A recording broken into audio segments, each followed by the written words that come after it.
Result of the climate of hate. But only I said the chickens came home to roost, and which means the same thing. Climate of hate means that this is the result of something. And when I said chickens coming home to roost, I said the same thing. What's up, y'all? Cyrus here, stuck in the middle. This is the first of a set of 5 videos. I've never been more concerned about the state of our nation than I am right now. I want to be part of the solution for my family and our country and my kids. What's the problem? The problem is our petty partisanship, this divide we have. I don't know what to do. These videos at least are cathartic for me. Stay till the end. I'm going to highlight someone I think is actually doing something, not just me bloviating on YouTube. So I want to end the videos on a positive note, but right now there's got to be real and honest as far as the content.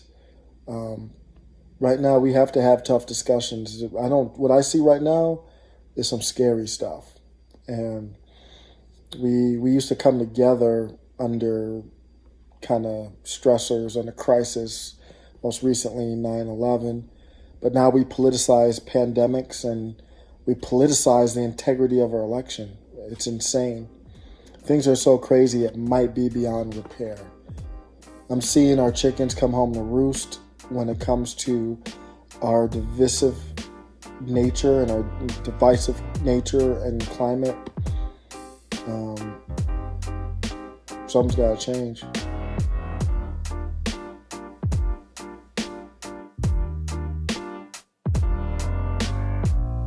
You are now watching Stuck in the Middle with Osiris. Please like, subscribe, and comment. Don't you feel weird? Maybe it's just me, but I feel like I'm in a Marvel movie with all villains and no superheroes. Well, if I were to pick 2 superheroes, probably would be Kristen and Sagar from the Hills Rising YouTube channel. They're a beacon of light in this journalistic cesspool of trash plaguing our nation right now. But I will beg to differ on Crystal on this point. Well, folks, not sure what happened here this past week, but I am sorely disappointed. I mean, I have been promised a fascist authoritarian coup. Crystal, you, I, and everybody watching this video in the U.S., we are in the middle of a contemporary civil war. It might be a zygote at the cellular level. It might be a baby, it might be an infant, it might be a toddler, but it's growing up and it's growing up fast. You know how kids grow up. Before you know it, they go from crying for bottles to turning on the TV by themselves, playing with a tablet. And we're on that path right now. You know, maybe this time in history won't be labeled as a civil war. Maybe it'll be labeled as the Great Divide or the pandemic aftershocks of 2020 or the decoupling of the United States of America. But that's what we're in.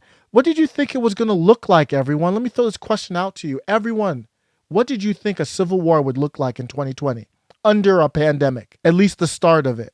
Did you think people are going to run and get their Springfield 1861 rifles and take to the streets? Do you think we would have great secessions in the South and reinstate slavery? We're in different times now. This is what a civil war looks like. You know, then there's this. We have a retired lieutenant general of the Army, a former national security advisor to our president, openly calling for martial law. The number one reason I feel we are in the midst of a civil war is threats for martial law and the rising of militias across the country. Martial law was trending on Twitter, not as a joke, not as for real, like people supporting it, not just talking about it. When habeas corpus is suspended, the country is arguably in a state of martial law. This has only happened on a federal level once, when President Lincoln suspended habeas corpus during the Civil War. Like some people saying this is what we have to do to win the election type discussion. So I quote from a Washington Times article, Sidney Powell, a former member of the Trump re-election campaign's legal team, shared a post from her popular Twitter account Monday recommending the race be reviewed by military tribunals. Elle Linwood, Miss Powell's co-counsel in lawsuits she filed challenging the results of the election in Georgia and Michigan, said Tuesday that Mr. Trump should declare martial law. Oh, that's just a former member of Trump's legal team or whatever. Who cares? Whatever. Oh, newly pardoned retired Lieutenant General Flynn weighed in. Retired Army Lieutenant General Flynn, who was Trump's first national security advisor and before that his most important military validator, circulated a petition for martial law in a Tuesday tweet. "Freedom never kneels except for God," Flynn commented. Can we stop for a second? I just said a retired lieutenant general, someone at a highly respected level of our military, openly called for martial law to be enacted. We are in a special place where the partisan with Michael Flynn, and I'm going to digress for a second. I'm not going to get all into the history, but I want to make the point that all 5 reasons are rooted in unnecessary divisiveness. And Michael Flynn's a perfect example. So I'm not going to get into the details, but Obama, that would be a whole separate video. Obama, Joe Biden, Michael Flynn have beef.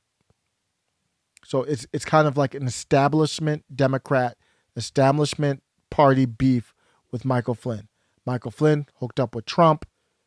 Obama, Biden don't like that. Obama's not one to mess with. If there's one takeaway from the Obama presidency, is that that's not a dude to mess with. Just like the Clintons, not people to mess with. The prosecution for Flynn, it has the perception that it's along party lines, partisan lines. So Trump pardons him. Flynn is out for revenge. He has a new lease on life, and he would love to see this whole thing burn down. He couldn't care less. But at the same time, we also know that this was a political persecution of the highest order. So all this is happening, and we're just going about our day like yada, yada, yada, yada, yeah, everything's good. We got to stop this. And the answer is not to condemn anyone. I think people have this thought like, I've got to condemn Donald Trump. He's so bad. He's so evil. He's terrible for our democracy. Whatever. What you need to do is speak to your fellow man, woman, citizen who supports Donald Trump and treat them like a human being. That's where we can start. If you vote for Trump, you are a racist. You have no wiggle room. Not like Jamel Hill calling people who vote for Donald Trump a racist. Don't do stuff like that if you care about our country. If you care about your fellow man or woman. That's not even accurate. Doesn't even make sense. You don't call them deplorables. You don't make fun of them on late night TV shows every time. You guys understand that every time you condemn Trump or make fun of Trump, he's like a superhero or villain or whatever side you're on that gets stronger every time you do that. You wonder how he got so many votes. You wonder how he beat Hillary. The comments like deplorable. Be grossly generalistic. You could put half of Trump supporters into what I call the basket of deplorables. Right? The racist, sexist, homophobic, xenophobic, Islamophobic, you name it. And the Democrat Party becoming an elitist party. That's why they try to go with Joe Biden, because he doesn't have that. He doesn't portray that elitist side of the Democrat Party that chased so many people away. Forget about Trump. Talk to people who support him like they're human beings. Let's start there. And Trump supporters, why don't you talk to people like they're human beings on the other side as well? Not socialist or whatever you think they are. This may be the most important speech I've ever made. The following that Trump has, allows him to make that speech he made. Because that's what they want to do. They want to take not me, but us down. And we can never let them do that. If we don't root out the fraud, the tremendous and horrible fraud that's taken place in our 2020 election, we don't have a country anymore. The only reason Trump can make that speech is because of the millions and millions and millions of people that still support him like they are ride or die with Trump. So I talked about this in an upload about Ice Cube. I'm going to digress again. When Ice Cube went to Joe Biden's team, he didn't talk to Joe Biden. He talked to his lackeys. And Ice Cube has this contract. It's called a contract with Black America. And it just has some stuff in it.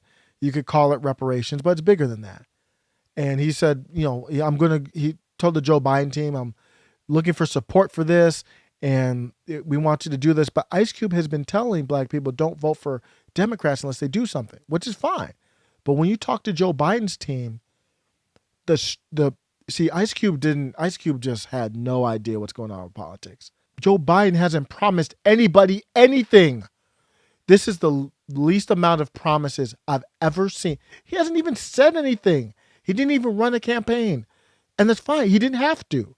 But if he doesn't have to promise anything to anyone other than being not double Donald Trump, he doesn't need Ice Cube and the contract with Black America. Joe Biden's probably like, bro, you don't even know what you're doing.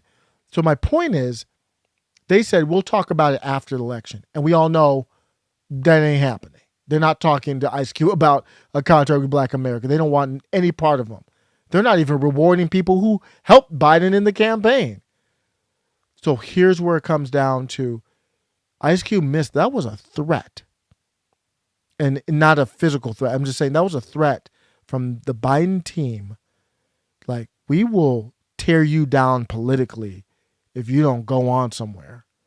It wasn't like they weren't saying we're going to do it after the election to actually say that, because we all know they weren't. That's the secret code, secret speak of politics. Donald Trump's speech has that. His speech was directed, in my opinion, to the Supreme Court. And hopefully the courts, in particular, the Supreme Court of the United States, will see it. And respectfully, hopefully they will do what's right for our country. Because our country cannot live with this kind of an election. We could say, let's go on to the next one. But no, we have to look also at our past. We can't let this happen. Maybe you'll have a revote, but I don't think that's appropriate. And he's saying, he's saying, not only take my case, you better rule for me. The reason why he called that the most important speech of his presidency or his life or whatever he called it, because it's the most important speech of probably our lifetime. Because that's the speech before the speech. Because either the Supreme Court is going to take his cases and rule in his favor and upturn the election, and then he'll have a speech congratulating himself and all that, or they won't. And I don't want to know what the next speech after that one's going to be. You don't want to know it either. So we're in a lose-lose situation anyway, either way. But that's, you could probably just end it right there. That's the dark place we're in. Militias, the rise of militias. What about the NFAC group, NFAC? Known as Grandmaster Jay, is now in the Oldham County Jail on federal charges. Court documents provide these two photos from September, the day before the Derby at Jefferson Square Park. Police say it shows Johnson holding an assault rifle pointed towards law enforcement officers on the roof above him. With rights comes responsibilities, and it's pretty obvious that that was an irresponsible action on his part. I hope they get their act together. I'm not a gun person. I'm not a militia person. Not my thing. I respect their right to do what they're doing. Definitely, I'm not for that, not a part of it. What I would encourage is that you are responsible so you don't hurt yourself and others. That's a serious commentary on that group. In the case that the government became tyrannical, then the people could step in and set things right. For the militia members, the possession of weapons is their fundamental right, secured in the Bill of Rights, the constitutional amendments. It started out politically and everything because we were all afraid of Obama. We were afraid of what he was going to do. Karen Gramling is a founding member of the Pennsylvania Lightfoot Militia. The 66-year-old has also served in the military. She trains regularly with these 2 rifles and carries another weapon on her body.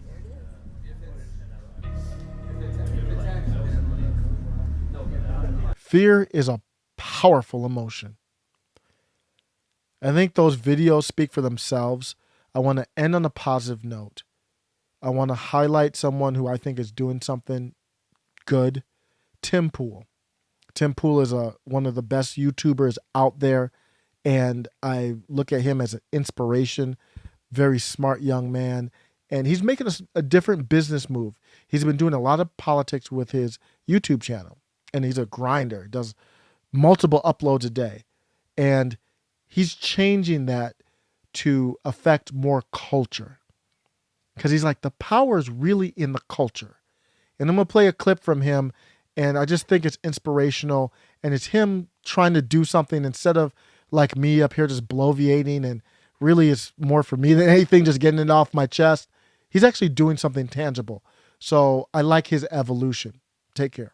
First, I think at a certain point, just producing content that complains about stuff over and over again, it's always highlighting negative things. And unfortunately, that's just look, when I see a news story I think it's important, I want to talk about it. It's usually something that's worrisome, negative, that I think people should know about. But this creates this feedback loop that everybody engages in of all, constant negativity.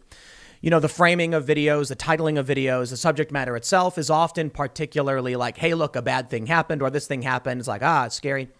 And that's just the nature of news. It's the saying, if it bleeds, it leads. What we're losing is, it's culture, right? If I talk about all day and night how the left dominates cultural institutions and then don't do anything about it, all I'm doing is sitting here and complaining and saying, why won't someone do something? Why won't someone do something? Well, most of you are probably aware that I play music. I put out a music video. I skateboard, and I skate a lot. And I've got this space where we're setting things up. And I think there's ways to have fun, be productive, and actually help. One of the big problems on the right is that conservatives don't do journalism, and conservatives don't do culture. There are things I want to do: short films, skate videos, video games. We're working on a video game. It's going to be really, really fun. It's a roguelike game, and skateboarding. So instead of me just dedicating 14 to 16 hours reading stories and talking about it, I want to do a whole array of things that can actually build instead of kind of tear down.